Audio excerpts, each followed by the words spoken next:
Story title: The Kite and the Wind.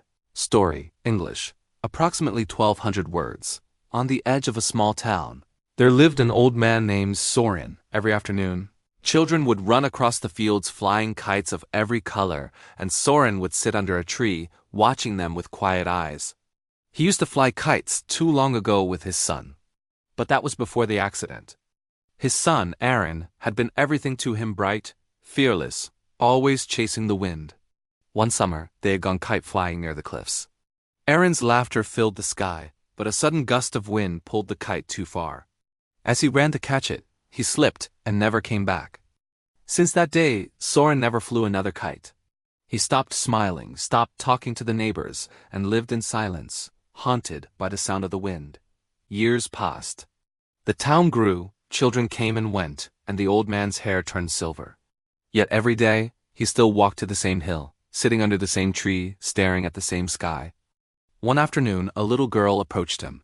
She was holding a red kite with torn edges. "Mister," she said, "can you help me fix it?" Soren hesitated. "I don't fix kites anymore." The girl pouted.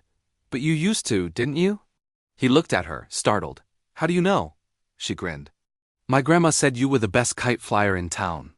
The old man sighed. "That was a long time ago." "Please," she begged. "The wind keeps taking it away." He looked at the broken kite, fragile, but not beyond saving. Something inside him stirred.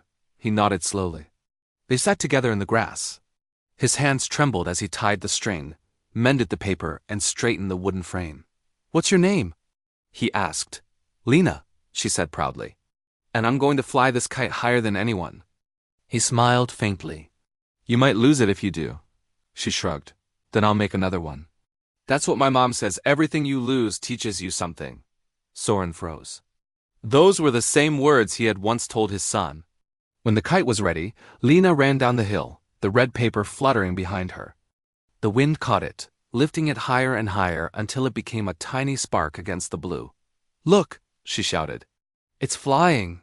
Soren's heart tightened. For a moment, he saw Aaron's face and her joy, his son's laughter echoing through the years. The wind suddenly shifted. The string tangled, and the kite dove toward the ground. Lena gasped. "No, I can't hold it!" Soren stood and took her hand. Together, they steadied the spool and guided the string gently. The kite rose again, soaring gracefully. When it was steady, Lena handed him the spool. "You try, mister." He hesitated.